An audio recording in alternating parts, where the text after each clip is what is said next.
우리 좌우편에 인사하시겠습니다. 지고 삽시다. 지는 게 이깁니다. 할렐루야. 금년에 여러분 힘으로 이기려고 하지 마시고 지는 삶 사시기 바랍니다. 우리 자신을 쳐서 복종시키면 금년에 하나님께서 역사하실 겁니다. 금년 초부터 우리가 영적인 삶이나 또는 가정의 삶이나 직장이나 사업이나 학업이나 취업, 어떤 취업 문제라든지 우리 힘으로 이제 우리가 살아봐야 이길 우리가 어떤 확률이 없지 않습니까? 너무나 어려운 시대를 살아가요. 뭐 텔레비전을 이렇게 잠깐 보면 뭐 아이들이 이 나라에서 살기를 너무 힘들어가지고 이민 가겠다는 집들이 왜 이렇게 많은지 정말 알 수가 없어요. 그만큼 이 시대가 너무너무 살기 힘들고 돈 벌 데가 없는, 거리가 없는 이 시대에 살아가고 있습니다. 그러니까 하나님께서 도와주셔야 우리 살 수 있습니다. 오늘 그러한 믿음으로 금년 한 해 정말 오늘 첫 번째 수요일 집회인데 이 수요일 집회는 특별히 계속해서 성령 집회로 이렇게 하려고 합니다. 뜨겁게 우리 하나님 앞에 기도하고 찬양하고 우리가 그렇게 예배 가운데 오늘 성령님의 임재함을 마음껏 정말 맛보시고, 그리고 이 시대에는 정말 이렇게 옛날식 부흥회하는 이 모습이 별로 없는데 우리 수요 집회 가운데는 정말 옛날식 집회 뜨겁게 박수하고 또 우리의 영적인 갈증들을 채워지는 그런 부흥회가 또 집회가 날마다 이어질 줄로 그렇게 믿습니다. 오늘 기도 제목을 참기 위해서 읽으신 오늘 본문 말씀, 여호와로 인하여 기뻐하는 것이 너희의 힘이다 하는 말씀입니다. 느헤미야서는 여러분 아시는 대로 이스라엘 백성이 이제 분열이 되어지고 또 바벨론의 포로로 끌려가게 되어서 참으로 고통의 세월들을 보내게 됩니다. 근데 하나님의 또 정하신 때가 이르러서 이 바벨론을 이제 새로운 신흥 강국 바사 제국이 이제 이 바벨론을 페르시아가 점령을 하고 무려 한 200년 동안 그곳을 통치하게 되죠. 알렉산더 대왕이 나타나기 전까지 한 200년 정도 통치를 하게 됩니다. 그러니까 이 70년의 포로기를 마치고 이제 페르시아가 바사 제국이라죠. 이 점령을 이제 바벨론을 점령한 다음에 슬슬 이제 고향으로 돌아가기 시작하죠. 이전에 바벨론으로 포로로 끌려갔을 때의 처지와 또 다른 나라로 뒤집어 씌워진 그런 이제 자기 힘이 아닌 다른 나라의 힘에 의해서 이제 해방을 받게 된 그 민족의 모습은 좀 많이 차이가 있으리라고 생각을 합니다. 그래서 전에 없던 그런 좋은 신분들이 또 높은 고위직 공무원들이 나오는 이런 시대가 또 되기도 한 이유가 되겠죠. 바로 오늘 보는 이 왕의 바로 그 가족 되는 분이 바로 이제 에스더 왕비의 이제 남편 되는 이제 왕이 나올 정도로 이 유다인들의 위상이 상당히 그래도 올라갔을 때라고 생각이 되어집니다. 그래서 느헤미야는 계속해서 거기서 고위직 공무원, 다시 말해서 술 맡은 관원장으로서 그곳에서 평안한 삶을 궁에서 지낼 수가 있었습니다. 그런데 하나님이라고 하는 사람이 와서 갑자기 마음에 불을 지르죠. 이제 고향으로 귀환되어진 3차에 걸쳐서 한 10만 명이 귀환을 했는데 앞서 귀환한 그 이제 유다인들이 그 고국의 참상을 보고 나서 이제 느헤미야에게 알려주죠. 너무나 정말 고통 속에서, 폐허 속에서 우리 먼저 간 백성들이 아무것도 없는 황폐한 땅에서 고통을 받고 있고 또 계속해서 외부의 침략이나 이런 것들로 인해서 살아가기 너무 힘들다, 그런 소식을 전해주니까 왕궁에서 편안하게 먹고 있는 자기의 모습이 너무나 죄송스러웠던 겁니다. 그래서 수심이 가득한 가운데 어떻게 할까 하다가 금식하며 기도할 수밖에 없었습니다. 금식하고 기도하다가 이제 왕의 부름을 받고 아닥사스다 왕 앞에 가게 되는데 얼굴에 수심이 가득할 수밖에 없습니다. 그래서 왕이 사랑하는 이제 신하기 때문에 왜 수심이 가득하냐 했더니 여차여차해서 내가 참 고국 때문에, 황폐한 고국 때문에 힘듭니다. 그럼 내가 너에게 무엇을 해주기를 원하느냐 했더니 제가 고향으로 돌아갈 수 있도록 저를 좀 보내주십시오 하는 거예요. 그래서 그냥 보내지 않고 유대의 총독이라고 하는 엄청난 위치를 주어서 많은 신하들과 또 어떤 물질들을 주어서 가서 고국을 이제 재건하는 일을 하게 되죠.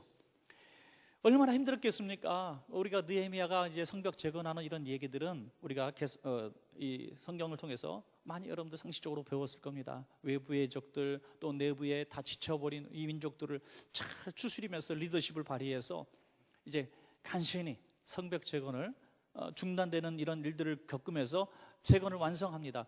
그리고 학사 에스라를 초청해서 이제 한 군데 모여서 이제 예배를 드리게 되는 오늘 그 모습이 오늘 본문의 모습이라고 볼 수 있습니다. 이제 느헤미야는 할 것을 거의 다 했다고 제 생각을 했던 것 같습니다. 이제 성벽도 재건이 되어지고 또 자기를 대신할 어떤 중간 지도자들도 쭉 세웠고 이제 모든 백성들을 불러 모아서 에스라를 초청해서 이제 수문학 광장 부흥회를 하게 되었으니 얼마나 감회가 깊었겠습니까? 그때 수많은 백성들이 통곡하며 울게 됩니다. 여러분, 우는 것은 슬픈 일만, 억울한 일만 있었을 때 우는 게 아니라 북받쳐 오르는 그런 감격의 눈물도 있을 거죠.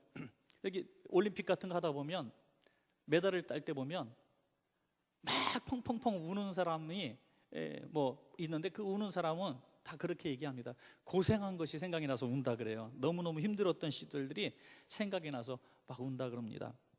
그것처럼 이 많은 백성들이 그 복받쳐 오르는 그 눈물로 그것을 이게 적시게 되는데, 느헤미야 8장 10절에 있는 말씀을 우리가 특별히 보게 됐는데, 여호와라 인하여 기뻐하는 것이 너희의 힘이니라. 이제 너희는 울지 말아라. 울 때는 지나갔고 이제 너희는 기뻐할 때다. 기뻐하면 하나님, 여호와 하나님을 기뻐하면 너희에게 하나님께서 힘을 줄 것이다. 이렇게 말씀하고 있습니다. 여러분, 오늘 이 시대에 너무너무 우리가 살기 힘들잖아요. 힘들고 정말 저도 뭐 주중에 우리 성도님들이 살아가는 이야기들 또 전화를 또 받고 또 드리고 또 상담을 하고, 주중에도 물론 서너 분의 상담이 이렇게 어려운 일들의 상담을 했고 또 기도도 해드렸습니다만은 참 힘든 일들이 많아요. 아프게 되고 또 경제적으로 너무 어렵게 되고 또 자녀의 문제 때문에, 부부간의 문제 때문에 힘든 분들이 너무나 많아요. 그럼 우리는 울게 됩니다. 울 수밖에 없어요. 그런데 여호와 하나님을 기뻐하는 순간 그 힘이 생겨서 그 울음을 이길 수가 있다고 성경은 말씀하고 있는 것입니다. 여러분, 여호와 하나님을 기뻐하면 그 눈물이 그쳐지는 것을 믿으시기 바랍니다. 그렇다고 한다면 우리가 계속해서 하나님을 믿고 하나님을 예배하는 우리들임에도 불구하고 여전히 우리 가운데 씻겨지지 않는 슬픔이 이 자리를 딱 잡고 있어서 기쁘지 않은 분들이 있습니까? 웃음을 잃어버리는 분들이 있어요. 전에는 조금만 웃긴 일을 얘기하면 막 웃었는데 이제 웃기질 않아요. 저도 굉장히 웃긴 말을 잘 지어내는 사람인데 요즘에 조금 덜 지어내. 우리 막둥이가 언젠가 밥 먹고 딱 눕더라고요. 그래서 엄마가 밥 먹고 누우면 너 소된다 그랬더니 정말이에요? 그래요. 그래서 제가 너는 절대로 소가 될 수 없어. 너는 절대로 소가 될 수, 너는 송아지가 될 거야. 내가 그랬죠. 되게 웃긴 얘기거든요. 제가 지어낸 얘기인데 너무너무 재밌어요. 이거 어디다 내고 싶어요. 막 재미있는 얘기를 저는 참 많이 지어냈었는데 어느 순간에 그런 기쁨이나 웃음이 사실 점점 사라졌던 거 사실이에요. 여러분 가운데 개콘 같은 거 볼 때 연다 같으면 막 옆에 있는 사람 때려가면서 웃던 분이 저게 뭐가 웃긴데 하면 이거 진단해봐야 돼요. 지금 진단해봐야 돼. 이제 우울함, 근심 같은 게 너무나 오래 딱딱하게 굳어버리면 웃음을 잃어버려요. 거울을 한번 딱 오늘 밤에 가서 보세요. 밤 12시에 머리 흔치고 보지 말고 이제 멀쩡한 정신을 가서 보시는데 웃는 근육이 하나도 발달하지 못한 분들이 있어요. 그 이유는 여호와 하나님으로 기뻐하지 않았기 때문이에요. 저는 그 진단을 이렇게 오늘 내리고 싶습니다. 환경이 우리를 근심하게 하고 웃지 못하게 한 것이 아니라 여호와 하나님으로 기뻐할 수 없는 우리의 나약한 믿음 때문에, 채워지지 않는 믿음 때문에, 제가 전자에 말씀드린 것처럼 우리 3일 이런 수요 집회 같은데 우리 주님 앞에 마음껏 울고 난 다음엔 웃음꽃이 피어지게 되어 있는 것입니다. 하박국은 이렇게 얘기하죠. 비록 무화과 나무에 나무가 무성하지 못하고 포도나무에 열매가 없으며 감람나무에 소출이 없고 우리의 양이 없고 외양간에 소가 없을지라도 난 여호와 하나님으로 말미암아 기뻐하리로다, 즐거워하리로다, 이렇게 말씀하고 있잖아요. 그러니까 하박국은 모든 것이 부족했지만 여호와 하나님으로 말미암아 기뻐하고 구원의 하나님으로 말미암아 즐거워한다. 이게 하나님이 내게 주시는 힘이 되는 것입니다. 여호와를 기뻐하는 것이 힘이 되는 것입니다. 오늘 그러면 여호와 하나님을 기뻐하는 삶이 무엇인가? 우리가 2015년도에 여호와 하나님을 내가 기뻐하고 살면서 내가 정말 그것이 힘으로 삼기를 원합니다 하시는 분이 있다면 오늘 딱 두 가지만 기억하시기를 바랍니다. 첫째는 예배하는 곳을 찾는 것이 여호와 하나님을 기뻐하는 삶인 줄로 믿습니다. 여러분, 예배하는 곳에 있는 것입니다.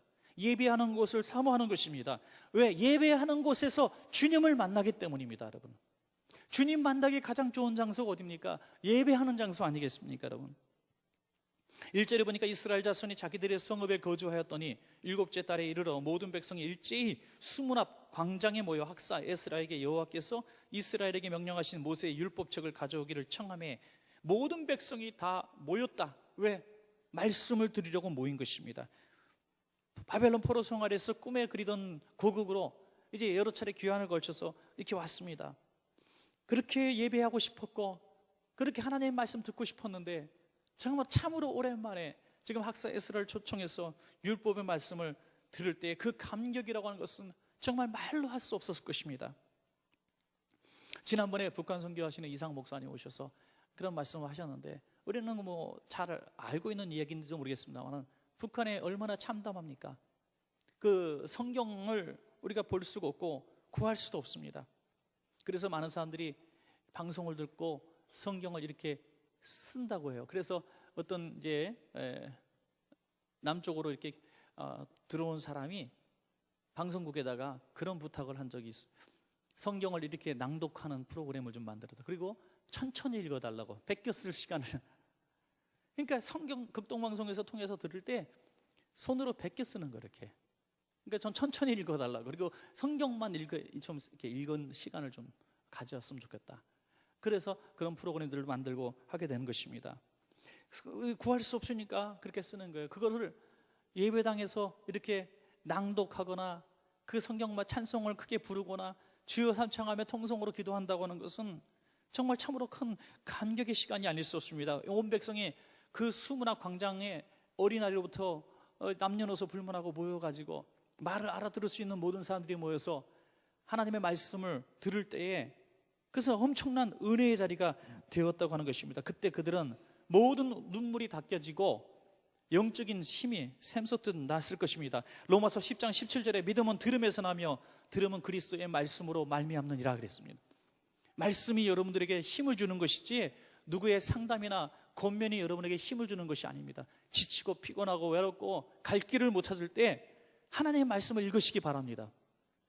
너무 신비적으로 하지 말고요. 어떤 분은 오늘 내게 주시는 말씀이 뭔가 착 복권 사라 그러시네, 이런 분들이 있는데 이건 아니에요.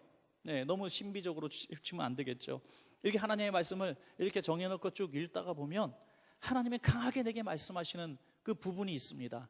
그 부분은 하나님이 지금 내게 주시는 말씀으로 아멘하고 받을 때 그 말씀이 힘이 되는 것입니다. 우리가 성구영신 예배 때 성국가들을 이렇게 드리는데 저 자신에게 누가 물어본다면 저는 믿습니다. 제가 그 성구를 뽑으면서도 저 자신이 기도하면서 주님 내게 오늘 무슨 말씀을 주시렵니까? 설레이는 마음으로 그걸 살짝 뽑습니다. 그런데 뽑을 때도 저는 막 주는데 제 거 뽑을 때는 좀 근심이 되더만요. 또 어떤 게 뽑힐까? 그래서 사전에 작전을 써가지고 나쁜 건 다 뽑아버려라 이렇게 하기도 하지만, 하여튼 작년 재작년 뭐 하여튼 다 맞는 말씀이더라고요. 돌이켜보면 그 말씀이 제게 힘이 되어져요. 그리고 그 말씀대로 이제는 확신하게 되었고, 그 지갑에도 지금도 새 말씀을 넣습니다만 차에도 붙이고 지갑에도 넣고 하면서 계속해서 그 상황을 제가 그렇게 기대하고 그렇게 선포하는 겁니다. 하나님 이렇게 될 줄로 저는 믿습니다. 제게 주신 말씀대로 될 줄로 믿습니다 하는 거예요. 그러면 그 말씀이 반드시 이루어지더라고요. 이거죠. 여러분, 이 하나님의 말씀을 제가 믿은 것이지 어느 날 갑자기 꿈꾸다가 흰 도복 입은 사람이 나타나가지고 주신 말씀이 아니라는 말이죠. 여러분, 하나님의 말씀을 오늘 들을 때 이게 내 말씀이다 하면 믿는 건데요. 이 믿음의 시간이 어디서 오냐? 예배 시간에 오는 것입니다. 예배 시간에. 여러분, 예배 시간에 인생이 변화되고 예배 시간에 내 인생의 중요한 갈림길에서 왼쪽 오른쪽이 선택이 되어지고 예배 시간에 죽이고 싶은 사람이 용서가 되어지는 것입니다. 그러니까 예배는 기적의 시간입니다, 여러분. 그래서 예배, 금년에 특별히 예배하는 교회로서 예배 100번 드리기 운동하는 거 저는 정말 굉장히 연구하면서 근심하면서 이거 만든 겁니다. 오늘 수요예배 오신 분들한테는 사실 이 운동이 아무 필요가 없는 거예요. 수요예배 오시는 분은 기본적으로 예배 100번 드리는 분들이에요. 기본적으로. 그렇지만 정말 60% 이상, 50% 이상 된 사람, 60% 정도 되는 사람이 52번의 예배를 못 드립니다. 52번의 예배를 못 드려요, 1년에. 그분들은 정말 이 여호와 하나님으로 말미암아 기뻐하고 세상을 이기기 힘을 받을 수 있는 기회가 100번 드리는 사람보다 절반도 못 되는 겁니다. 절반도 못 되는 거예요. 저는 분명히 믿습니다. 날마다 여러분들이 일주일에 한 5번만 예배를 드리면 엄청난 기쁨과 샘솟는 감사가 저는 넘칠 줄로 그렇게 믿습니다.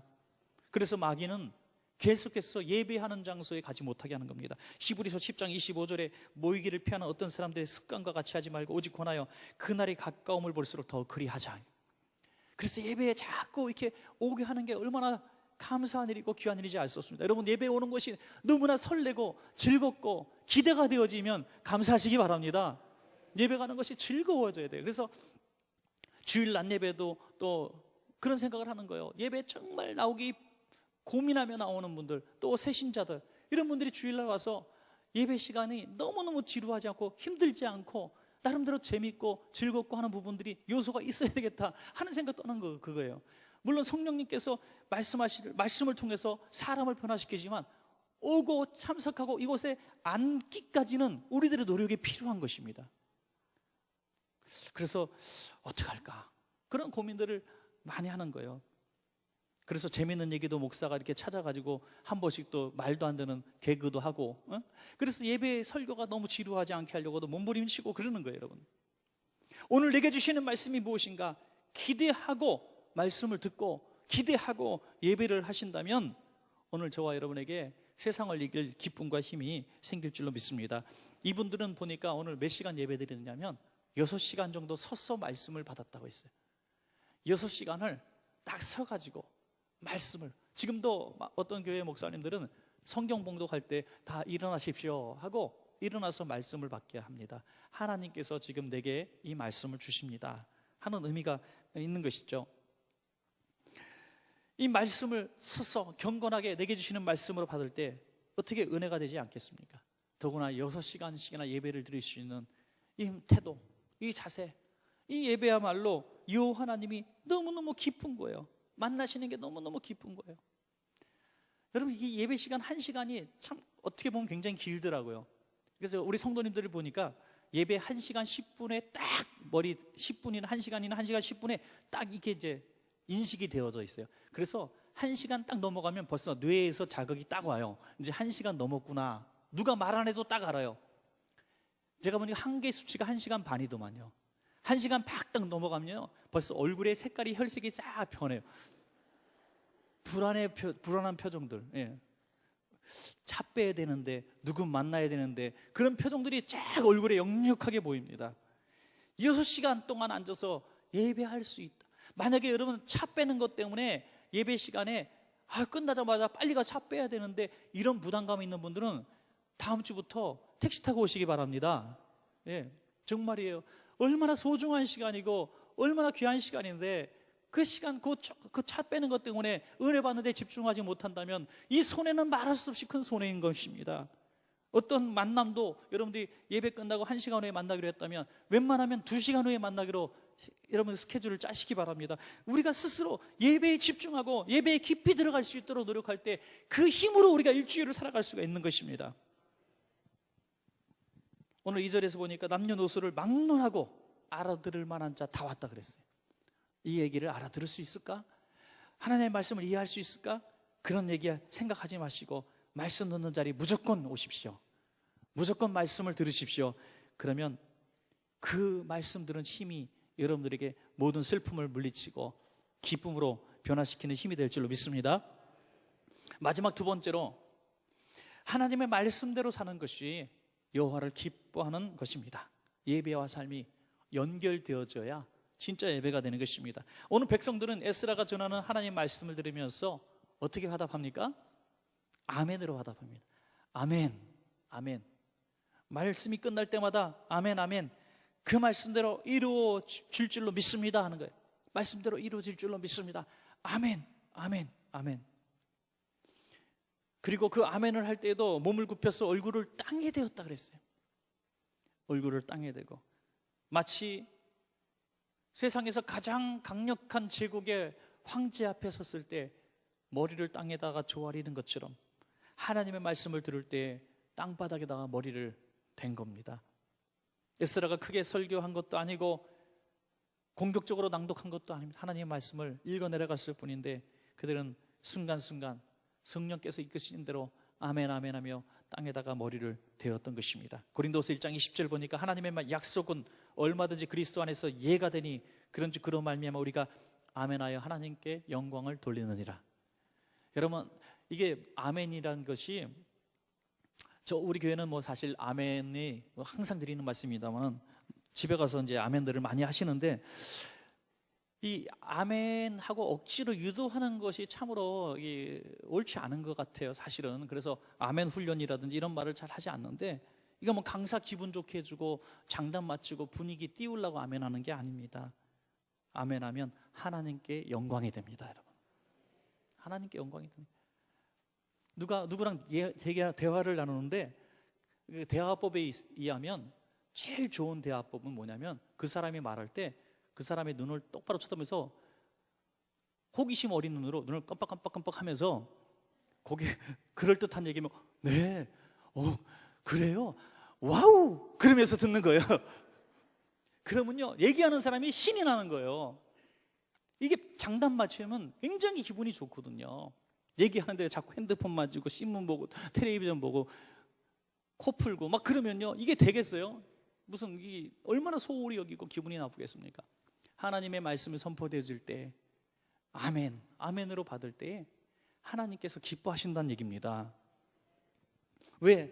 하나님의 말씀에 내가 믿습니다라고 긍정을 하니 말씀하시는 하나님이 얼마나 기쁘시겠습니까?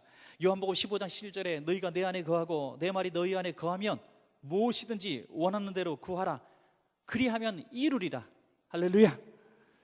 주님이 내 안에 거하시고 주님의 말씀이 우리 안에 거하시며, 주님의 말씀이 우리 안에 거하게 하는 방법이 뭡니까? 말씀을 먹는 거죠. 말씀을 어떻게 먹습니까? 아멘으로 먹으라고요. 부흥강사님들 그렇게 얘기하잖아요. 아멘, 아멘 이렇게 집에다 막 집어넣으라고. 하나님의 기적의 역사는 아멘 할 때 나타납니다, 여러분. 믿을 때의 역사가 나타나니까 아멘 할 때 역사가 나타나는 것이죠. 예수 그리스도 이름으로 병은 떠나갈지어다 그러면 아멘 하고 믿습니다 하고 받을 때 병이 떠나가는 거지, 병원에 가야지 치료해야지 이거는 안 낫는 병이라는데 이런 생각을 하면 어떻게 병이 날 수가 있습니까? 정말 우리는 간절한 마음을 그렇게 갖게 됩니다. 사실 우리 그리스도인들은 병에 걸렸어요. 병이 낫거나 안 낫거나 아니면 그 병으로 인하여 우리가 죽는다 할지라도 우리는 영원한 하나님 나라를 믿기 때문에 우리는 그것 때문에 주님을 부인하지는 물론 않습니다. 그게 최선은 아닙니다. 그러나 저는 그런 생각이 들어요. 정말 하나님께서 우리 가운데 역사하시면 어떤 질병도 떠나갈 수가 있고 어떤 문제도 해결받을 수가 있다는데 우리 교회에 그런 증거들을 좀 보여주십시오. 그런 갈망을 하게 되는 것입니다. 우리가 너무나 운명처럼 모든 일을 받아들여서는 안 된다는 것입니다. 우리가 도전해보는 거예요. 하나님은 병을 고치시는 하나님이신데 한번 좀 고쳐주세요. 하나님, 내가 믿는 사람인데 주시는 대로 먹고 살겠습니다마는 내가 믿는 사람인데 내 먹고 사는 것만 가지고 살아가기에 너무나 민망합니다. 하나님, 저도 하나님 나라 영광을 위해서 좀 큰일 좀 하고 싶습니다. 선교도 구제도 팡팡 쓰고 싶고 베풀고 싶고 어려운 성도 좀 돕고 싶어요. 하나님 좀 물질 좀 부어주세요라고 왜 갈망하지 못합니까? 왜 부르짖지 못합니까? 하나님의 말씀의 약속이 우리에게 주어질 때 하나님, 내가 그렇게 되기를 소원합니다. 그렇게 될 줄로 믿습니다. 아멘 하고 믿고 한번 나가보십시오. 그런 믿음이 있어야 우리가 기적을 보게 될 줄로 그렇게 믿습니다. 여러분, 성경의 모든 인물도 오늘 이 시대 살아가는 모든 믿음의 증인들도 이 믿음이 없이 구원받고 믿음이 없이 어떤 역사를 이뤘다는 말씀은 한 번도 들어본 적이 없습니다. 우리가 믿고 선포하고 한번 나가보는 것입니다. 지금 이 시대에 한국 기독교가 이렇게 정말 부흥을 못하는 시대, 20% 이상 줄고 재정이 30% 평균 줄었다는 거예요. 이 시대에 정말 전국 교회가 그렇습니다. 이런 어려운 시대에 우리는 다시 한번 하나님 살아계심을 우리 교회에 보여주십시오. 이 땅에 주님 살아계신 것을 한번 좀 보여주십시오. 그래서 초막 이 부흥회 같은 미스바 대각성 같은 운동들, 이런 수문학 광장 부흥회 같은 이런 대형 집회들이 다시 한번 회복이 되어지고 우리 원천교회 이런 기도 집회들이 부흥되어져서 이 가운데에 질병이 떠나가고 문제가 해결되어지고 간증이 나타나는 역사들이 일어나야 우리 하나님의 영광을 받으시게 될 줄로 믿습니다, 여러분.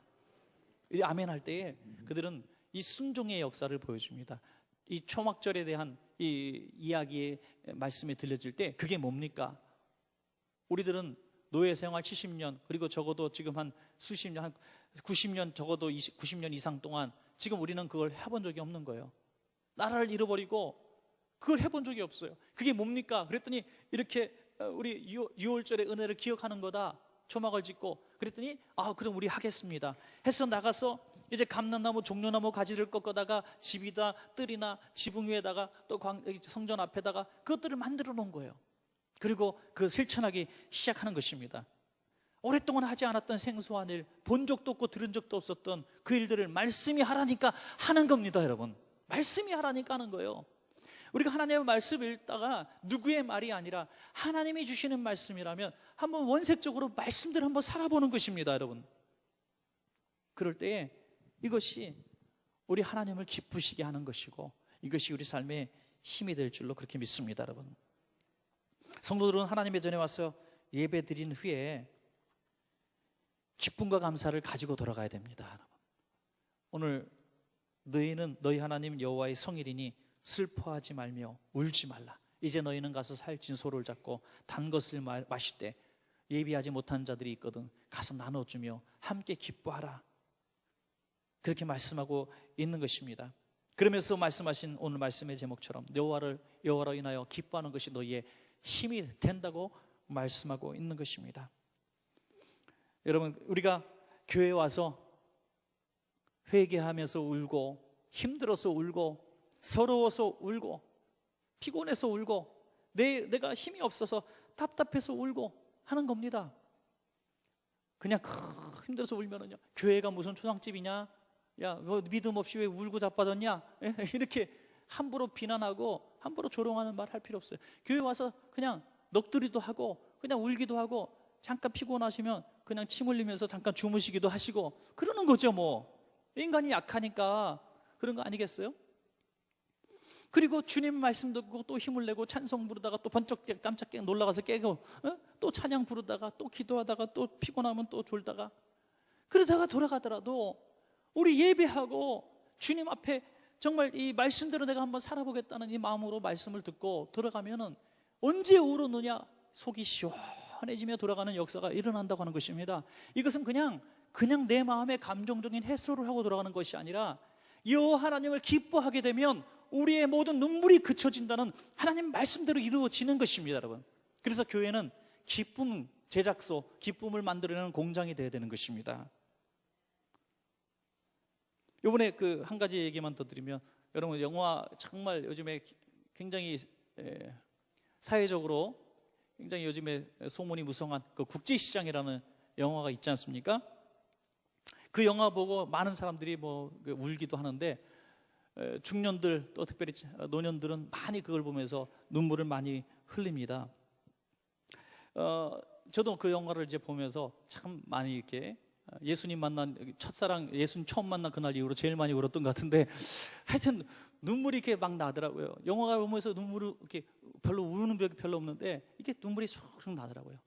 여러분 한번 안 보신 분들을 한번 보시기 바랍니다. 근데 제가 드리는 말씀은 이제 목사님들이 이 영화를 많이 봤어요. 다 봤어요. 어떤 교회는 저 청년의 단체로 가서 보기도 하고 젊은이들한테 이게 너희 선배들의 모습을 바라면서 교훈적인 의미로 청년회 다 같이 데려가서 보여주기도 하고 그랬다 그래요. 어떤 교회는 뭐 부교육자님들 같이 보기도 하고. 근데 이 영화를 보고 나서 참 저도 우리 원천교회 우리 어르신들 못 본 분들에게 좀 보여주고 싶은 마음이 들어요. 우리 어르신들 가운데 국제시장 못 보신 분들 한번 손 들어보세요. 못 보신 분들 괜찮아요? 손 들어보세요. 한 10분, 20분. 우리 1남전도에 2남전도에 3남전도에 3여전도까지 이렇게 보면은 적어도 한 7, 80명, 한 100명 가까이 될 것 같은데 제가 돈이 없어서 이분들을 못 보여드리는데 하여튼 보여드리고 싶은 분이 손들 한번 들어보세요. 이분들 김상희 권사님 당첨. 우리 박수 한번 쳐주세요. 예, 감사해요. 저는 이게 또 이 흥정을 잘해가지고 참 큰일 났어요. 권사님이 보여주신다 그랬으니까 우리 1남부터 3남, 1녀부터 3녀까지 우리 권사님이 좀 탁 쏘셔가지고, 예매는 또 저희가 뭐 사무실에서 해드려가지고. 이게 진짜요. 제가 왜 이 얘기를 하냐면요, 종교 영화가 아닌데, 기독교 영화가 아닌데, 그 어르신들이요, 그거 보면서 막 우시더라고요. 우시고 나갈 때는 얼굴이 확 펴서 나가는 거예요. 야, 그게 참 이게 영화의 힘인 것 같다 생각이 들어요. 우리 목사님들이 지금 많이 우시는데요, 한 목사님이, 저랑 가까운 목사님이 자기 이야기를 쭉 이제 써서 글을 올려주셨다고요. 이 목사님이 내 얘기를 지금 그 주인공이 하고 있다 하면서 울더라고요. 계속 며칠을 울었대요. 이분이 이제 아버님 온 가족이 이제 일사후퇴 때 내려오셔서, 그러니까 그때 나셨어요, 이 자녀들을. 근데 이분이 이제 50대 이제 후반이니까 그때 후퇴 내려와서 6남매를 낳으셨는데, 이 이제 장남이에요. 우리 목사님이 장남인데 아버지가 중3 때 돌아가신 거예요. 그래서 어머니하고 지 밑에 동생 5명을 중3 때부터 가장이 돼가지고 먹여 살린 겁니다. 그 영화에서 보면은 아버지가 막둥이 딸이 떨어지는 바람에 그 딸을 찾으러 가면서 이 초등학교 밖에 안 되는 이 아들을 붙들고, 이제 네가 가장이다, 네가 가정을 돌봐야 돼, 이렇게 권면하거든요. 그 얘기할 때 자기가 얼마나 울었는지 모르는, 자기 똑같은 상황이거든요. 그래서 6남매 어머니까지 모시고, 이분이 이제 안면도에서 살았는데 할 게 없으니까 그냥 제일 안 하는 일이 뭐냐 할 때 백정이 있었대. 그때 백정, 다시 말해서 돼지 잡고 뭐 소 잡고 하는 일을 있는데, 어른들이 하는 일이지 애들은 안 하는데, 뭐 학교도 못 가지, 돈도 없지, 아무것도 할 일 없으니까 그 일을 하게 된 겁니다. 그래서 중3 때부터 고등학교 3년 내내 돼지 잡고 소 잡고 하는 일을 하게 돼. 학교도 못 가고. 그러니까 이게 동네 아이들이 다 백정 하며 손가락질하면 견딜 수 없어서 도망가고 싶고 막 칼로 애들 막 죽이고 싶고 나도 죽고 싶고 그랬는데, 동생들 짹짹거리고 울고 있고 엄마가 자기 벌어주는 돈 기다리고 있으니 그럴 수도 없고, 그냥 바닷가에 가서 통곡하며 울다가 다시 가서 또 일하고, 또 바닷가 가서 통곡하고 울고, 이 사춘기 시절을 그렇게 다 보낸 거예요. 그러다가 하루는 바닷가에서 울고 있는데 웬 자매님이 오셔가지고 위로하면서 교회로 인도해서, 그때 안면도에서 처음으로 교회를 나가고 지금 목사님이 되신 거예요. 그 전도하신 분은 지금 그 교회 사모님이 되셨어요. 그래서 바로 지난주에 장학봉 목사님이 그 교회에 집회를 가신 거예요. 그래서 사모님께 안부 좀 전해줘 하면서 얘기가 나온 거예요. 지금 자기 얘기를 하고 있는 거예요. 자기 얘기를. 그래서 하나님이 정말 이 백정을 들어서 이렇게 하나님의 사람으로 만드시고 이렇게 쓰시는 것이 너무너무 고맙고 감사해서 날마다 운다고 얘기해요. 날마다. 그 교회를 하나님이 얼마나 보고, 그분이 뭐 배움이 있었겠어요? 뭐가 있었겠어요? 그런데 지금 동탄에서 교회 엄청나게 잘 짓고 3,000명 출석하는 교회가 되었어요. 지금 우리 교회도 오셔서 말씀 전하시는 하근수 목사님 얘기입니다. 여러분, 그래요.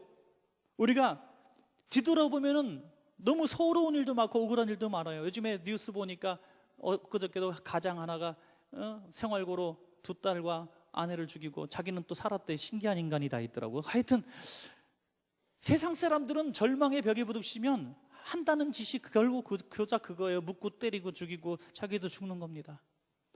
그러나 하나님의 사람들은 주님 앞에 와서 우는 겁니다. 주님 앞에 달려오십시오. 여러분, 너무나 힘들고 사고 칠 만한 일이 생겼을 때 성전에 달려오셔서 우십시오.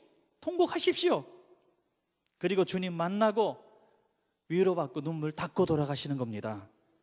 이것이 오늘 느헤미야가 주신 말씀입니다. 이제는 울지 마라. 이제는 울지 마라. 여호와를 기뻐하는 것이 너희의 힘이니라. 과거의 악몽은 주님 안에서 다 떠나가 버렸습니다. 너는 주님 안에서 늘 이런 놀라운 반전의 역사를 경험하셨어. 천국 갈 때까지 미소 띄고 가시기를 주의 이름으로 축원합니다.